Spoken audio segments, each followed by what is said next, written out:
How are you? Thank you. How was last night? Pretty good. I'm sorry, but we wanted to talk about the Canada's Autism Training Center. The LV is going to be exactly the same. Georgia.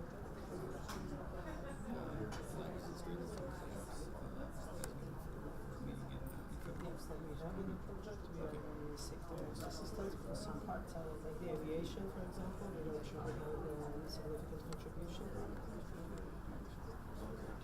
Oh, really? It's some essentially before You the know, I'm a huge Christ. fan of.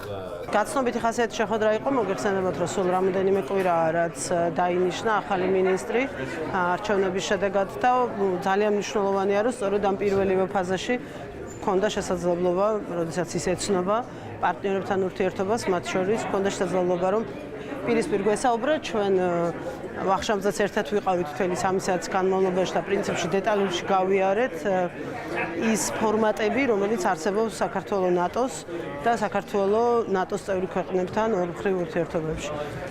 ბუნებრივია უპირველეს ყოვლისა ჩვენ მას ვთხოვეთ, რომ ის ხარდაჭერა, რომელიც საქართველოს ყოველთვის ჰქონდა კანადისგან, გაგრძელდეს და ეს შეუქცევადი პროცესი იყოს, რაზეც მივიღეთ მისგან დაპირება. ვთხოვეთ საქართველოს ჩამობრძანება მომავალ წელს, ჩვენი დამოუკიდებლობის 25 წლის აღნიშვნის სხვადასხვა ღონისძიებების ფარგლებში. ვფიქრობთ, რომ პარტნიორების მონაწილეობა ასეთ ღონისძიებებში ძალიან მნიშვნელოვანი იქნება, რომ თბილისიდან ვისაუბროთ იმ გამოწვევებზე, რომელიც მსოფლიოს და ჩვენი კონტინენტის უსაფრთხოებას უდგას ამ წუთას და ასევე ვისაუბროთ კანადის უფრო მეტად გააქტიურებაზე ორმხრივ ურთიერთობებში, მათ შორის პროფესიული განვითარების სკოლის შექმნის ფარგლებში, რომელიც მოგეხსენებათ, რომ ნატო-საქართველოს პაკეტის ერთ-ერთი უმნიშვნელოვანესი ელემენტია და მომავალ წელს უნდა გაიხსნას საქართველოში.